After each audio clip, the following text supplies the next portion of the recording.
Assalamualaikum warahmatullahi wabarakatuh. Waalaikumsalam warahmatullahi wabarakatuh. Alhamdulillah, puji syukur kita panjatkan kehadirat Allah Subhanahu wa taala. Perkenannya lah kita semua pada pagi hari ini bisa berkumpul bersama-sama dalam acara kajian Kitab Kuning Sahih Bukhari. Dan apa kabar juga untuk para pemirsa di rumah di seluruh penjuru tanah air. Mudah-mudahan semuanya dalam keadaan sehat, dan marilah kita bersama-sama salawat dan salam kita sampaikan kepada junjungan kita Nabi besar Muhammad Sallallahu Alaihi Wasallam.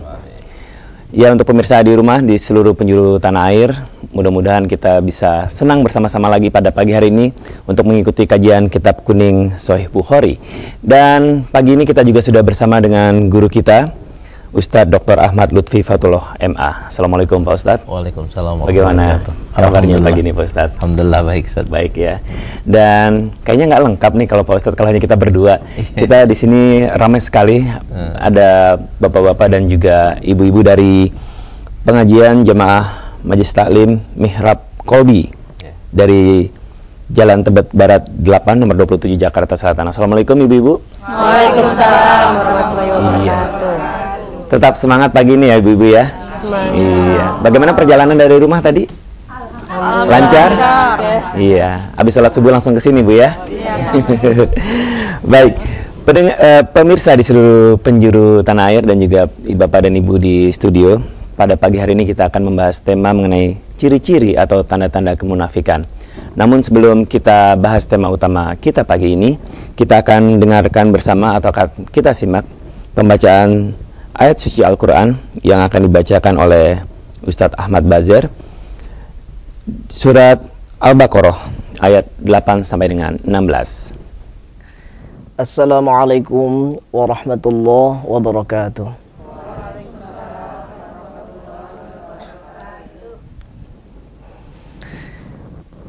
A'udzu billahi minasy syaithanir rajim.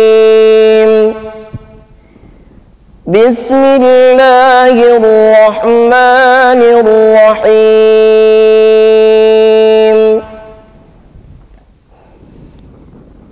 Wa minan nasi man yaqulu amanna billahi wa bil yawmil akhir wa ma hum bimu'minin. يخادعون الله والذين آمنوا وما يخدعون إلا أنفسهم وما يشعرون. في قلوبهم مرض فزادهم الله مرضا ولهم عذاب أليم بما كانوا يكذبون.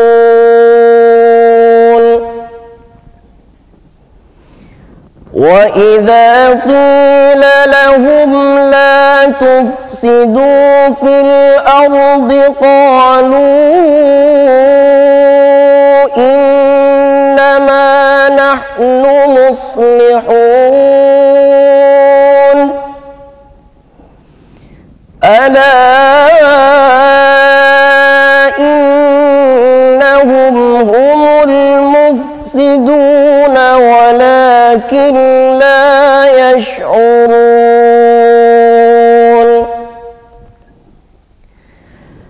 وإذا قيل لهم آمنوا كما آمن الناس قالوا أنؤمن كما آمن السفهاء ألا إنهم هم السفهاء ولكن لا يعلمون.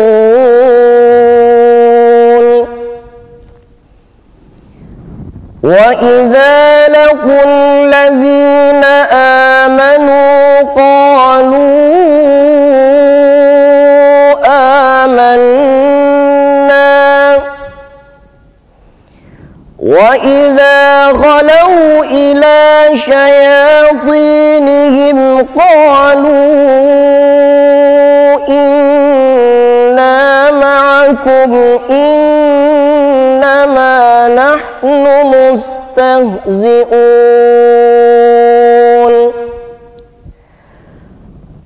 اللَّهُ يَسْتَهْزِئُ بِهِمْ وَيَمُدُّهُمْ فِي طُغْيَانِهِمْ يَعْمَهُونَ أُولَئِكَ الَّذِينَ اشْتَرَوُا الضَّلَالَةَ بِالْهُدَى فَمَا رَبِحَتْ تِجَارَتُهُمْ وَمَا كَانُوا مُهْتَدِينَ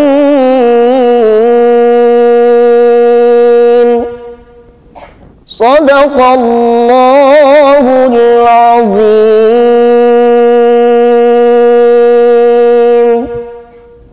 Assalamualaikum warahmatullahi wabarakatuh. Waalaikumsalam warahmatullahi wabarakatuh. Maha benar Allah dengan segala firman-Nya. Ya, pemirsa di seluruh penjuru tanah air, kita akan bahas tema utama kita mengenai ciri-ciri atau tanda-tanda kemunafikan. Namun sebelumnya kita himbau untuk saudara-saudara kita di seluruh penjuru tanah air dan juga Bapak dan Ibu yang ada di studio untuk bersama-sama kita bersedekah. Rp20.000 per bulan bisa membantu saudara-saudara kita yang sedang belajar Al-Quran. Mudah-mudahan bisa membuat kita semuanya damai, tentram, dan sejahtera. Ada nomor rekening yang bisa Anda salurkan bantuannya, yaitu rekening BCA nomor 6030751 atau melalui rekening BRI di 0523 01 0000 34304. Dan bagi Anda yang sudah mempunyai DVD-nya ya, untuk hadis-hadis keutamaan Al-Quran dan juga Sahih Al-Bukhari, terjemah dan tahrij interaktif, mungkin mulai minggu ini sudah bisa berinteraksi langsung dalam acara kajian Kitab Kuning ini. Dan untuk Anda yang belum mendapatkan, harganya Rp25.000 per keping, atau Anda juga bisa mendownload di pusatkajianhadis.com. Kita akan lanjutkan kajian Kitab Kuning pagi ini, namun kita ikuti dulu beberapa pariwara berikut.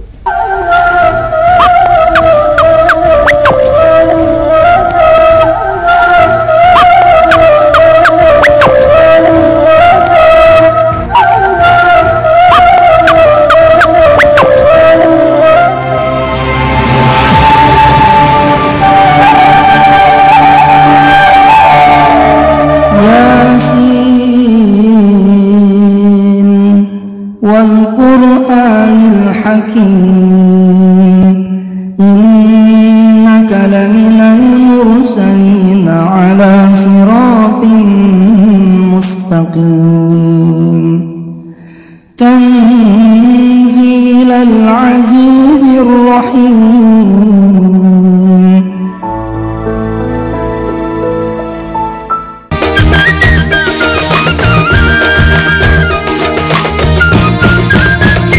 Ayo menghafal, ayo menghafal, hafal Al-Quran, baca Al-Quran, hafal Al-Quran, hafal Al-Quran, baca Al-Quran.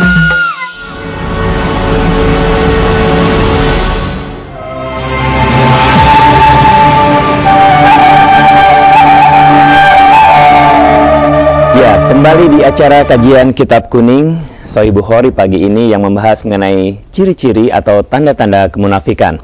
Kita masih bersama guru kita Ustadz Dr. Ahmad Lutfi Fatullah MA, dan terima kasih untuk para pemirsa di seluruh penjuru tanah air yang masih setia menemani kita pada acara kita pagi hari ini, yang lagi masak, yang Ada yang minta disapa, Ustaz. ya, Ada yang minta disapa. dari Dari Semarang minta disapa. dari Semarang. Assalamualaikum para pemirsa setia di Semarang. Iya, assalamualaikum untuk pemirsa di Semarang, di Kalimantan, Di Kalimantan juga, di Sumatera. Ya. Ya, mudah-mudahan kebersamaan kita pagi ini terjalin erat setiap hari Minggu ya Pak Ustadz Setiap ya, hari Minggu. dalam kajian Kitab Kuning. Dan juga terima kasih nih untuk sahabat-sahabat kita nih, ibu-ibu dan bapak-bapak yang masih setia pagi ini menemani kita di acara ini. Baik Pak Ustadz, kita pagi ini membahas mengenai tanda-tanda Tanda-tanda kemunafikan kemunafikan. ya. Mungkin bisa langsung dijelaskan Pak Ustadz. Bismillahirrahmanirrahim. Alhamdulillahirabbil alamin wassalatu wassalamu ala asyrafil anbiya wal mursalin wa ala alihi washabbihi ajmain wa ba'du.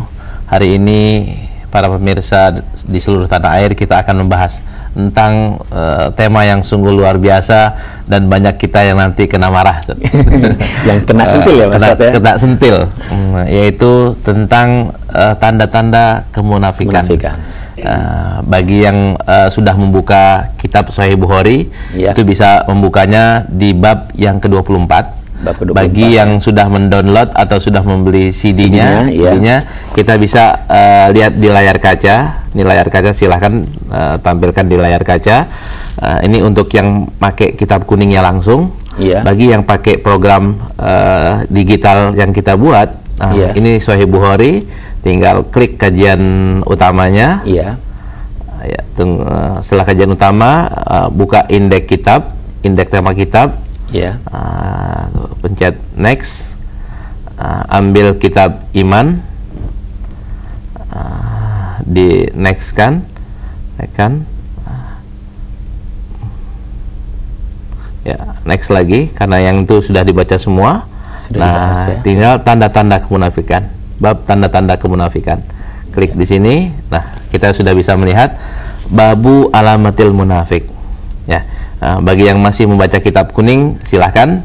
Saya akan bacakan hadisnya, Ustaz, ya. Silakan Pak Ustadz. Bismillahirrahmanirrahim. Bil isnadil mutasili ila Abi Muhammad Muhammad ibn Ismail al-Bukhari ila Abi Abdullah Muhammad ibn Ismail al-Bukhari rahimahullah qala haddatsana Sulaiman Abu Rabi qala haddatsana Ismail ibn Ja'far qala haddatsana Nafi ibn Malik ibn Abi Amir Abu Suhail an abihi an Abi Hurairata anin Nabi sallallahu alaihi wasallam qala ayatul munafiki thalathun idza haddatsa kadzaba wa idza wa'ada akhlafa wa idza tumina khana.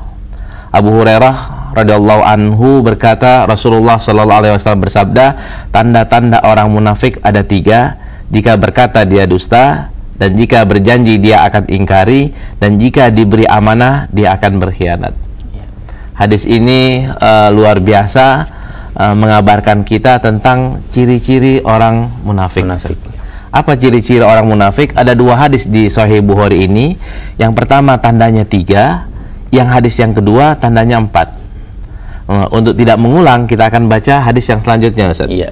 Hadis yang selanjutnya, qala Imam Bukhari, haddatsana Qabisah ibn Uqbah qala haddatsana Sufyan anil A'mash an Abdullah ibn Murrah an Masruq an Abdullah ibn Amru anan Nabi sallallahu alaihi wasallam qala arba'un man kunna fihi kana munafiqan khalisan wa man kanat fihi khoslatun minhunna kanat fihi khoslatun minan nifaq hatta yada'aha idza tumina khana wa idza haddatsa kadzaba wa idza ahada ghadara wa idza khasama fajara. Ini sebagaimana biasa terjemahannya, sanadnya kita tidak terjemahkan, namun langsung teksnya kita terjemahkan.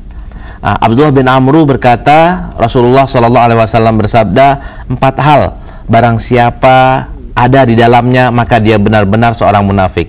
Dan barang siapa yang mempunyai salah satu sifat saja maka dia mempunyai ciri kemunafikan sampai dia bisa terlepas dari sifat itu, yaitu jika dipercaya berkhianat, jika berbicara berdusta, jika berjanji mengingkari, dan jika berselisih dia berlaku kasar atau curang ya Pak? Atau curang. Iya. Ini tanda-tanda munafik. Nah, kita kan babnya masih bab iman ya. Iya. Kitab besarnya adalah kitab iman. Iman dengan munafik itu kan nggak match. Iya. Harusnya orang yang beriman tidak bersifat munafik. Harusnya orang munafik ya beriman, jangan bermunafik. Kalau kita termasuk orang munafik, maka tempat kita adalah fiddarkil asfali minan nar. Kita akan ada di paling bawah dari api neraka. Nah, tentu kita nggak mau. Nah, Rasulullah mengajarkan kita jangan jadi orang munafik. Kadang-kadang kita nggak tahu saya ini munafik atau enggak. Ibu-ibu termasuk munafik atau enggak? Kan kadang-kadang kita mengatakan, yang munafik tuh kamu, bukannya aku, kan gitu kan. Kita nggak merasa munafik. Nah, tapi kalau kita betul-betul nggak merasa, akan tapi kita munafik, kan repot, Ustaz. Iya. Kita akan masuk neraka di paling bawah, paling dalam. Tapi kalau umpamanya Rasulullah mengabarkan, ini loh tanda-tanda munafik, ciri-ciri orang munafik, ada empat hal. Tadi yang 3 secara umum, lebih dirinci lagi ada 4. Kalau kita mempunyai sifat ini, maka ketahuilah siapapun juga orangnya, ustadz, presenter, ibu rumah tangga, siapapun, presiden, menteri, kalau punya 4 ciri khas ini, maka dia termasuk orang munafik. Sampai dia meninggalkan. Walhasil kan kalau umpamanya kita punya salah satu dari cirinya, terus kita tahu dan kita tobat, kita nggak lagi mengulanginya, maka kita tidak lagi jadi orang munafik. Iya. Ini ajaran Islam tuh hebatnya seperti itu. Kan manusia itu kan tempat salah, Pak. Iya. Tempat salah. Kita nggak mungkin lah, nggak ada yang semuanya benar, sempurna nggak mungkin. Kita pasti punya kekurangan. Nah, Islam memaklumi kekurangan tersebut. Akan tapi kata Islam, kalau mempunyai kekurangan itu jangan dilanjutkan, jangan berterusan. Sudah, wassalamualaikum, tutup buku. Tobat. Tobat. Hindari hal-hal yang negatif itu, kita kembali kepada iman, kita akan menikmati indahnya surga kalau kita beriman dengan keimanan sempurna. Nah, apa 4 ciri itu?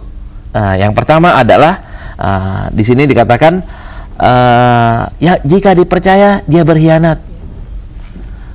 Dipercaya menjadi menteri, dia korupsi. Dia menjadi direktur, dia korupsi. Dia menjadi pimpinan, dia zalim kepada anak buahnya, tidak korupsi tapi zalim. Anak buahnya dikerja nggak digaji. Dia menjadi majikan, ya. Kita kan hampir semuanya majikan, ibu-ibu ini kayaknya majikan semua, punya pembantu di rumah. Kalau ibu berbuat zalim, maka ibu berjanji, nanti saya gaji kamu 1 juta. Tahu-tahu ibu kasihnya cuma 200.000, 500.000, maka ibu orang munafik. Karena berbohong, ya. Iya, itu berarti ciri orang munafik. Jika dipercaya dia berkhianat, jika berbicara dia berdusta, jika dia berjanji dia mengingkari. Terus jika dia berselisih main kasar, Ustaz. Iya. Ngajakin berantem aja itu. Nah, ini kan banyak ya di antara kita tidak sadar mempunyai salah satu di antara ciri ini. Sering mengumbar janji tapi jarang ditepati. Iya, sering berkata akan tapi yang disampaikan dusta, bohong. Nah, siapa politisi termasuk nggak? Termasuk kalau memenuhi syarat. Bukan berarti politisi semuanya munafik, tapi kalau memenuhi syarat ini berarti munafik. Termasuk ustadz begitu juga, sama. Ustadz bisa jadi munafik kalau memenuhi persyaratan ini. Kiai juga kalau memenuhi persyaratan ini munafik. Pegawai negeri sama, Ustadz, sama. Antum begitu juga, Ustaz. Kalau memenuhi persyaratan ini ya munafik. Kan Rasulullah kan berkata untuk semua orang, ya. Semua orang. Dan Rasulullah mengingatkan kalau kita punya salah satu di antara ciri ini, tolong hindari, berubah agar kita tidak dikatakan sebagai orang munafik. Ini yang buat hati-hati juga ya, Pak Ustaz, buat kita semua, ya, karena mungkin secara tidak sadar apa yang tadi Pak Ustaz sampaikan sering kita lakukan. Betul. Gitu ya. Kadang ada yang mengatakan, kan berbohong nggak boleh tadi, berdusta, Pak Ustaz. Tapi kalau berbohong buat kebaikan gimana? Nah, itu ada yang mengatakan gitu. Itu bagaimana juga, Pak Ustaz? Berbohong untuk kebaikan, ya, betul. Berbohong untuk kebaikan tidak munafik kalau kebaikan itu benar. Kadang-kadang kebaikan menurut kita, menurut agama tidak baik. Gitu ya. Kan itu. Kebaikan menurut kita, menurut orang lain tidak baik. Nah, ini masih 50-50. Tapi yang jadi tolak ukur adalah agama. Kalau agama kita mengatakan tidak baik, maka tidak baik, Ustaz. Tapi kalau umpamanya berbohong demi membela agama, membela kebenaran, itu boleh, karena disyariatkan. Menarik sekali kajian kita pagi ini mengenai tanda-tanda kemunafikan. Nah, Pak Ustadz, ini dalam sekali ya kalau salah satu ciri yang ada di tanda-tanda tadi kita punya, kita masuk neraka yang paling dalam nih Pak Ustadz. Nah, ini bagaimana sih Pak Ustadz supaya kita semua nih mungkin secara sadar atau tidak sadar mempunyai ciri-ciri tersebut, mengikis ciri-ciri tadi ini Pak Ustadz. Kita lihat dulu Ustadz ya, kita lihat program di sini, orang masuk neraka tuh kenapa sih? Bisa dilihat pemirsa, bisa lihat layar kaca, kita lihat kajian utamanya, kita lihat neraka. Syarat masuk neraka tuh apa? Ada syarat-syaratnya ya Pak Ustadz ya? Aduh, mohon ada syarat-syarat masuk neraka. Syarat masuk neraka tuh cuman dua Ustadz, cuma dua, yaitu nih, maaf filenya ini bisa di-cut sebentar, cut. Nah. 5, 4,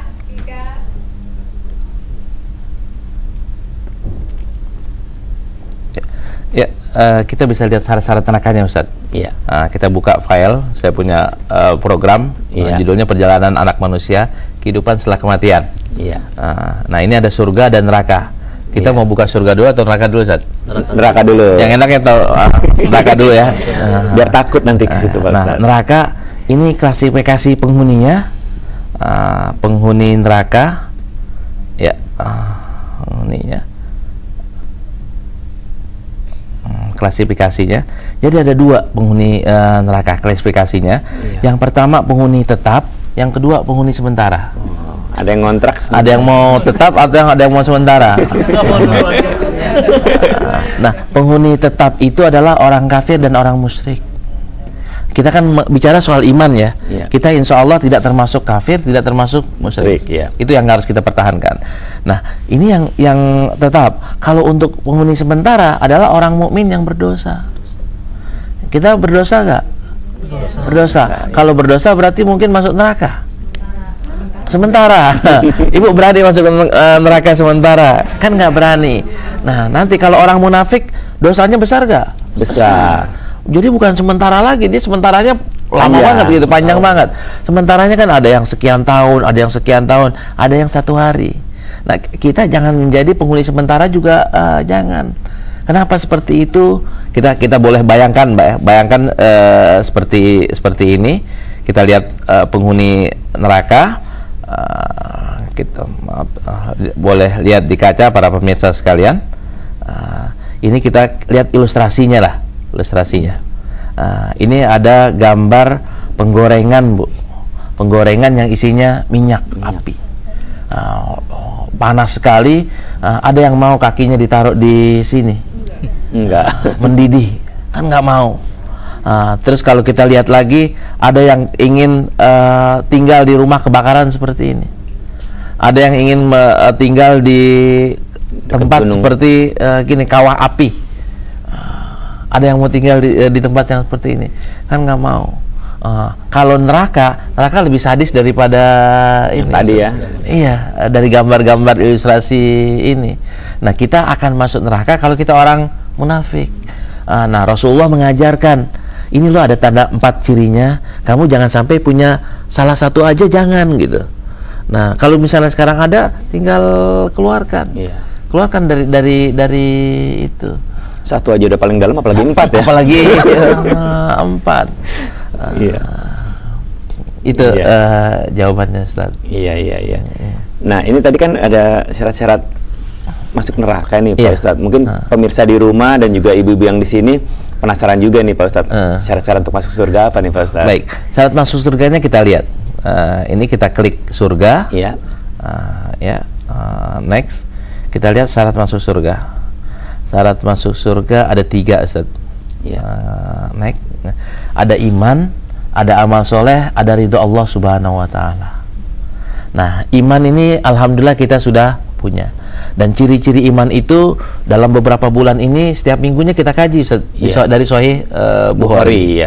Nah, dari amal soleh pun di Sahih Bukhari diajarkan, ini loh yang soleh, ini loh yang bukan soleh, ini yang munafik, ini yang salah. Nah, kan kita, sedikit banyak kita udah udah mengamalkan ya, amal soleh. Tinggal ridho Allah Subhanahu Wa Taala. Kapan kita akan mendapatkan ridho Allah Subhanahu Wa Taala? Kalau kita meninggal husnul khotimah. Nah sekarang cari meninggalnya dalam keadaan husnul khotimah. Nah husnul khotimah, kalau orang munafik husnul khotimah gak Ustaz? Ya enggak bakal orang munafik husnul khotimah. Walhasil tadi itu, kalau ngomong jangan bohong. Iya. Terus kalau misalnya janji jangan ingkari. Kalau diamanati jangan khianat. Kalau lagi bertengkar, lagi ada perselisihan, jangan main tangan. Jangan main kekerasan, akan tapi pakai dialog. Itu kan ajaran Islam kan baik banget. Nah, gimana umpamanya kalau kita tahu nih si fulan punya ciri-ciri yang kayak begini, maka berlaku inja akum fasikum binaba'in fatabayyanu. Kalau ada orang munafik seperti ini, ya hati-hati, jangan sampai kita menjadi korban orang munafik. Orang munafik itu lebih jahat daripada orang kafir, karena kan dia berbulu domba atau bermuka dua. Waktu sama kita baik banget, di luar kita ngepelin atau mukulin kan gitu. Kan lebih, kalau musuh kan kita tahu musuh jelas ya siapa itu musuh. Tapi kalau orang munafik kan mukulnya kan dari luar ya. Dari luar kita dipukul, dari dalam kita juga dibohongin terus. Nah jangan. Nah kayaknya Ustaz kalau kayak begini kita banyak banget bohongnya gitu, gimana bukan orang munafik. Bohong itu kan sumber dari segala dosa kan bohong. Iya. Sumber dari segala dosa. Kalau kita udah bohong, istri kita nih kita bohongin nih, udah pulang malam, melayap kemana, mampir ke mana, ngerjain apa, itu sumber dari kebohongan. Berani kalau nggak bohong, marah-marah kan istri kita. Iya. Marah. Ibu gitu juga. Kalau ibu udah berani ngebohong, duit dikasih oleh suami ya, suami. Ibu bilang nih buat belanja, padahal buat kemana? Ada yang ke salon, ada yang ke mall, ada yang buat arisan, ada yang buat beli ini beli itu. Ntar bilang mas udah habis kan gitu, padahal belum habis. Nanti suami ini jadi pusing, kok saya kasih uang habis mulu, padahal belum akhir bulan. Ntar saya dapat dari mana nih? Saya terpaksa korupsi. Gara-gara ibu minta uang lagi. Ya akhirnya berkhianat ya. Akhirnya berkhianat. Iya Pak Ustadz, ini kalau tadi dari keempat sifat tadi ya, tanda-tanda kemunafikan, katakanlah yang berbohong itu ya Pak Ustadz, itu bagaimana sih supaya kita terlatih untuk jujur gitu? Karena kejujuran itu, katakanlah di dunia ini banyak orang pintar, banyak orang benar, tapi mungkin orang jujur itu sangat sulit dicari nih Pak Ustadz. Kalau dalam konsep Nabi, surga dan neraka tuh kita bawa kemana-mana Bu. Surga dan neraka kita bawa ke mall, kita nggak berani berbohong, kita nggak berani curang. Para pedagang surga dan neraka dibawa tuh ke dagang. Kenapa? Kalau umpamanya kita berkhianat, maka kita akan masuk neraka. Berani nggak masuk neraka? Kalau kita jujur, kita akan masuk surga. Mau nggak kita jujur? Kalau mau masuk surga, ya silakan jujur. Kalau mau berkhianat, silakan masuk neraka. Ini yang selalu dibawa. Atau dalam bahasa lain, keimananlah yang kita bawa. Kalau kita iman dengan penuh keimanan, maka insya Allah kita tidak akan melakukan hal ini. Cuman kadang-kadang iman kita uncontrol tuh. Duduk, kita nggak turun lagi.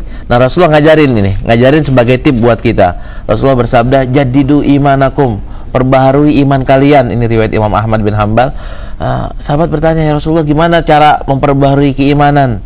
Dengan banyak mengucap la ilaha illallah.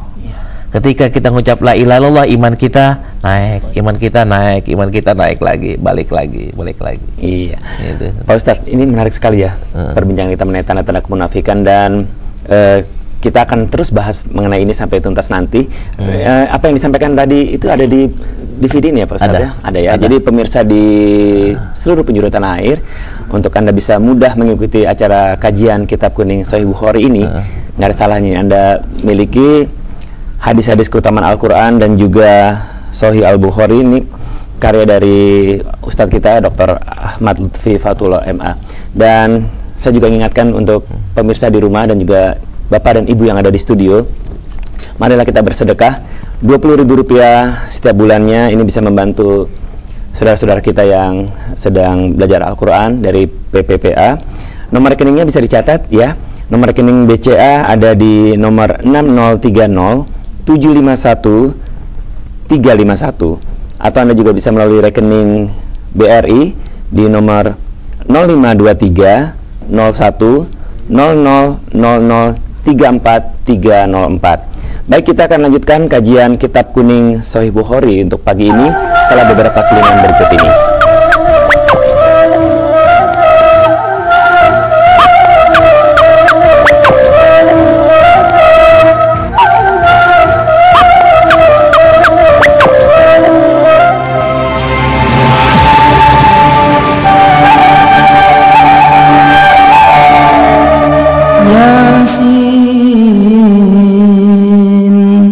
والقرآن الحكيم إنك لمن المرسلين على صراط مستقيم تنزيل العزيز الرحيم.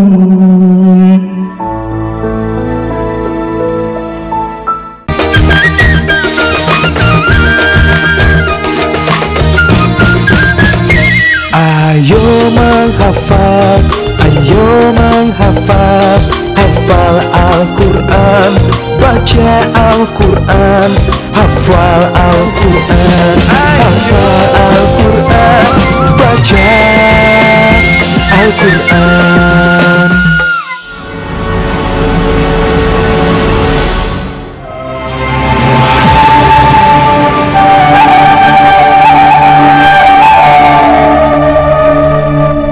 Ya, kembali di acara kajian Kitab Kuning Sahih Bukhari pagi ini yang membahas mengenai tanda-tanda kemunafikan. Terima kasih untuk para pemirsa di seluruh penjuru tanah air yang masih mengikuti dengan setia acara ini. Barangkali ada ibu-ibu yang sambil masak tersentil nih hatinya atau mendengarkan tema kita pagi ini, atau mungkin ada bapak-bapak yang sedang membangunkan anaknya untuk berolahraga, jadi standby dulu di acara ini. Terima kasih untuk bersamanya, juga terima kasih untuk ibu-ibu yang sudah hadir di studio dan juga bapak-bapak yang hadir di studio pagi ini. Tadi untuk Anda yang ingin mendapatkan DVD Sahih Al-Bukhari ini ataupun hadis-hadis keutamaan Al-Quran bisa mendapatkan di PPPA Shop, atau barangkali Anda belum sempat, Anda bisa klik di internet di pusatkajianhadis.com. Jadi Anda bisa mengikuti acara ini dengan lebih intens ya, lebih interaktif lagi. Baik, kita lanjutkan kembali Pak Ustadz mengenai kajian Kitab Kuning untuk pagi hari ini, membahas mengenai ciri-ciri kemunafikan ya, atau tanda-tanda kemunafikan. Iya. Iya. Tadi nyambung tadi pertanyaan tadi, Ustaz. Iya. Kalau orang tidak mau berbohong, tidak mau berkhianat, dia harus takut dosa. Kalau nggak kenal dosa, nggak kenal pahala, maka bohong akan dilabrak terus. Iya. Kejujuran jauh gitu. Tapi kalau kenal dosa, insya Allah masih ada rem-remnya, masih ada rambu-rambunya yang mengingatkan. Nah, dosa itu kan identik dengan neraka kan? Iya. Pahala itu identik dengan surga. Nah, kita tarik dalam kehidupan kita bawa selalu surga dan neraka kemana saja kita melangkah. Kalau dalam bahasa yang lainnya, kita bawa Allah dalam kehidupan kita. Kita selalu ingat Allah yang apa? Gimana supaya ingat terus? Allah kan maha melihat, Allah kan maha mendengar, Allah kan maha mengetahui, Allah kan pemilik bumi ini, Allah kan sangat cepat hitungannya. Iya. Jadi intinya harus takut dosa, takut neraka, baru dia akan terhindar dari ciri-ciri kemunafikan tadi ya. Nah, contoh yang paling gampang kan pejabat ya, di pemerintahan. Kenapa nggak korupsi? Ada yang karena orang baik, ada yang karena takut KPK. Iya. Takut penjara. Kan gitu. Kalau emang udah orang baik ya alhamdulillah, dia berarti mengharapkan pahala terus. Nah, ada juga orang yang berani melanggar, takut mengerjakan yang negatif karena takut sesuatu. Iya. Nah, takut hukuman, Ustaz. Nah, buat kita hukuman kita kan nanti kan ya di akhirat, yaitu neraka. Takut dulu neraka, baru tidak melaksanakan hal-hal yang negatif. Iya. Ini lain lagi, tadi kan setelah bohong, ini ada ciri yang lain, yaitu mudah berjanji, mudah mengingkari. Ini apalagi kalau kita lihat kampanye pemilu kada dan sebagainya gitu ya. Kayaknya janji muluk-muluk, dan ini yang dirugikan rata-rata masyarakat yang di bawah gitu ya Pak Ustadz. Dan harus diingat bahwa janji itu hutang, Ustadz. Iya. Saya nih, saya janji sama antum nih, Ustaz. Saya mau ke rumah antum. Itu janji loh, saya udah janji. Saya nggak ke rumah antum sampai hari kiamat akan jadi hutang ya, jadi hutang. Terus gimana supaya iniannya? Kalau saya nggak ini juga, saya harus minta maaf, Ustaz. Maaf, Ustaz, kemarin saya janji, cuman karena saya sibuk, saya nggak bisa datang. Saya nggak bisa datang, jadi batal perjanjian itu. Tapi saya udah minta maaf. Nah, kalau umpamanya kita pemimpin, kita janji sama 1 juta umat atau sama 100.000 umat atau semua orang Indonesia, kita janji terus kita ingkari, minta maafnya sama seluruhnya. Kalau tidak dimaafkan bagaimana Pak Ustadz? Dosa. Tidak maafkan dosa. Jadi maksudnya sudah janji tadi tidak menepati gitu ya. Katakanlah tadi dengan sekian banyak orang gitu ya. Mungkin ada banyak orang tadi yang memaafkan, ada lagi yang tidak memaafkan gitu.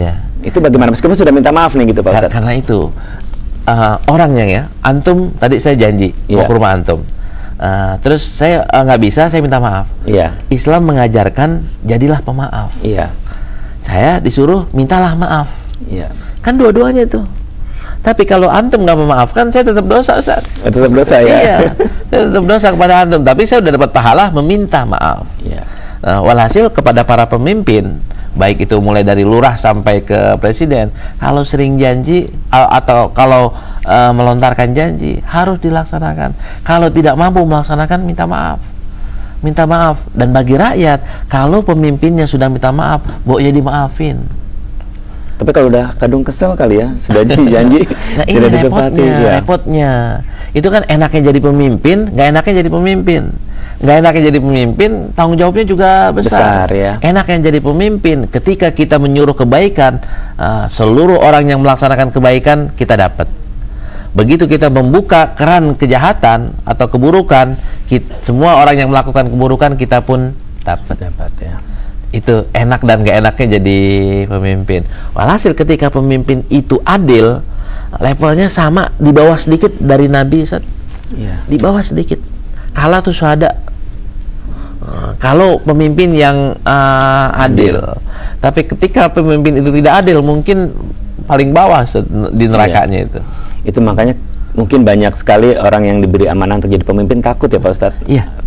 Atau yang di lain pihak berebut posisi jadi pemimpin, di lain pihak ada yang ketika diberikan amanah untuk jadi pemimpin dia takut ya Pak Ustadz, takut tidak bisa menjalankan amanah dan sebagainya. Hadis ini adalah hadis yang harus dibaca terus sama pemimpin. Dan harus diketahui bahwa suami adalah pemimpin. Itu. Di sini mungkin ada pengusaha adalah pemimpin, direktur adalah pemimpin. Direktur juga harus baca tadi itu tanda-tanda munafik. Kan ada direktur munafik, ada direktur yang tidak munafik. Iya.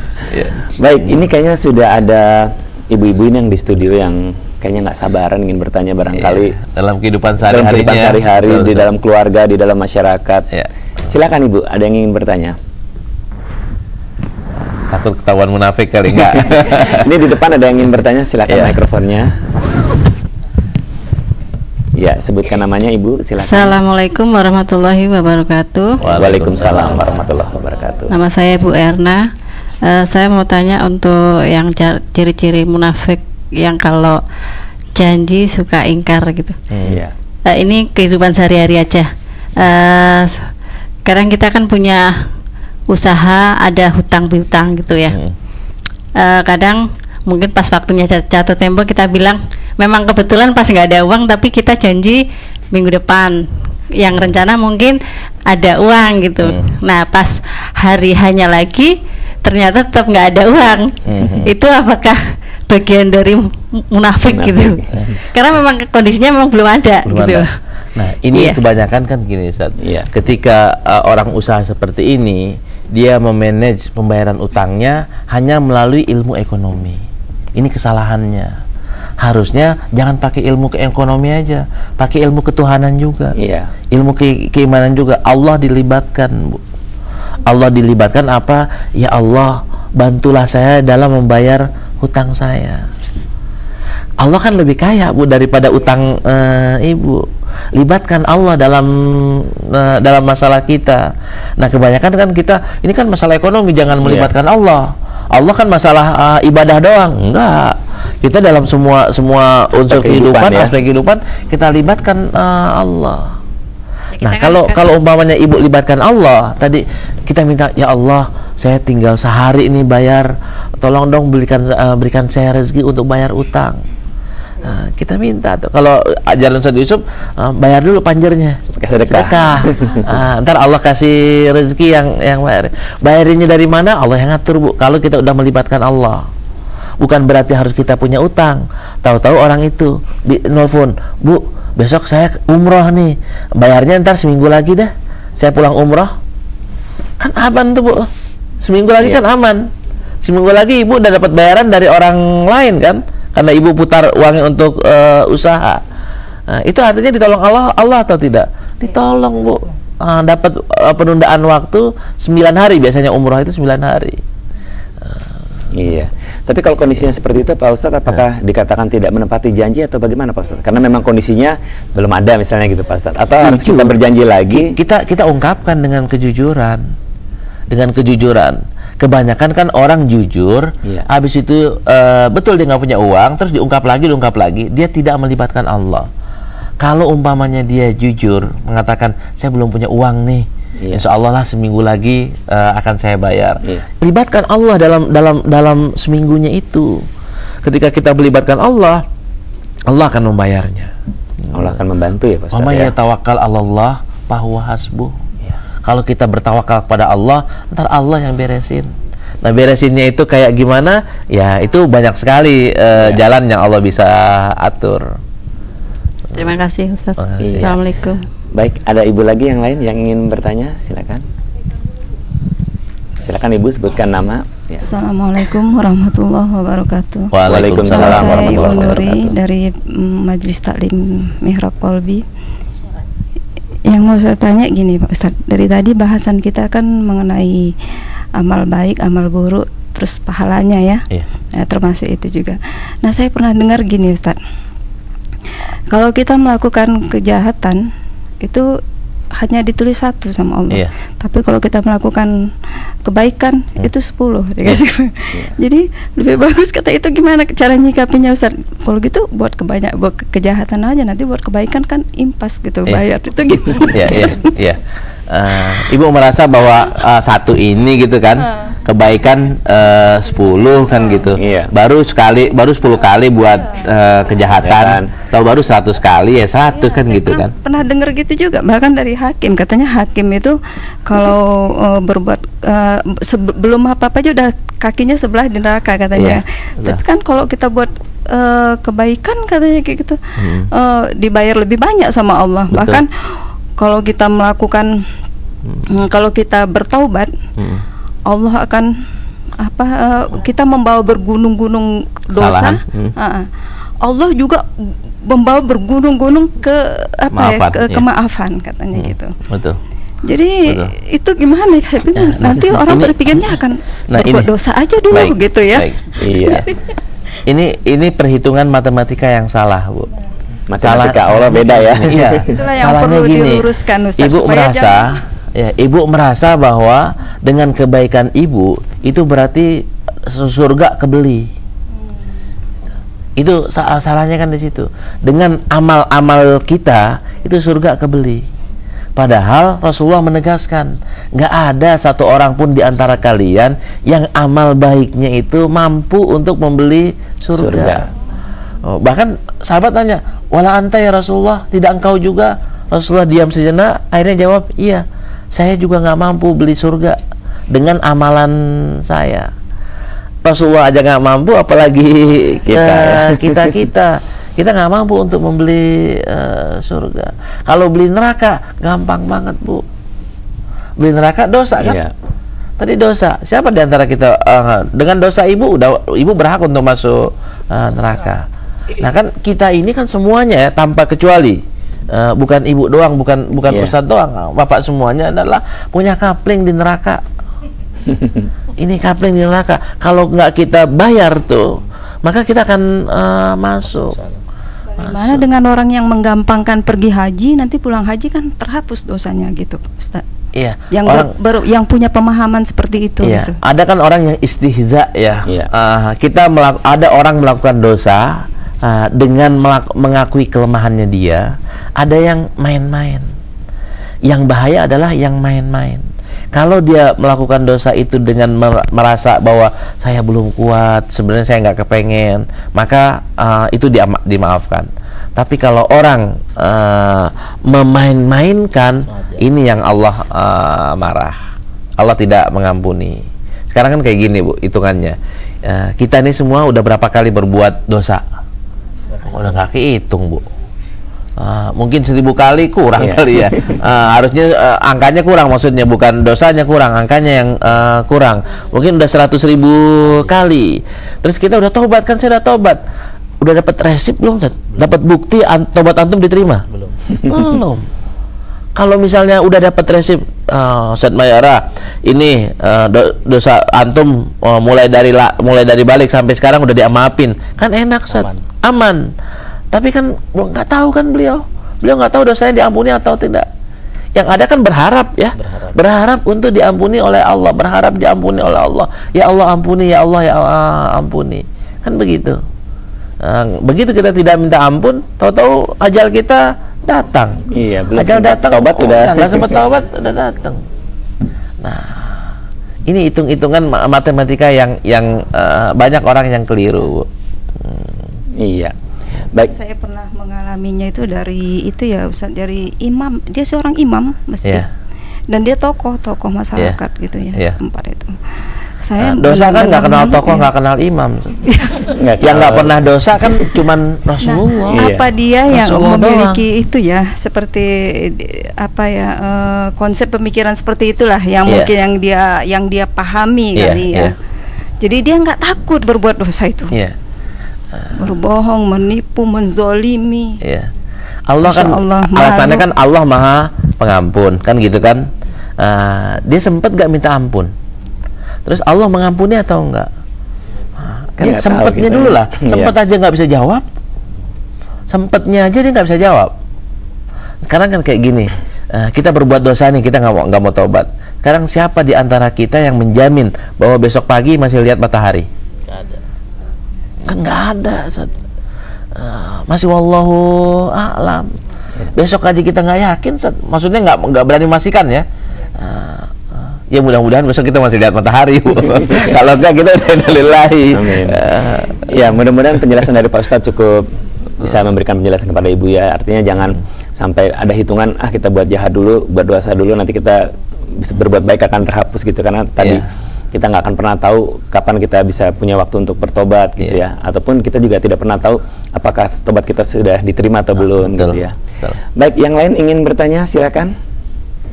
Ya silakan Ibu, sebutkan namanya.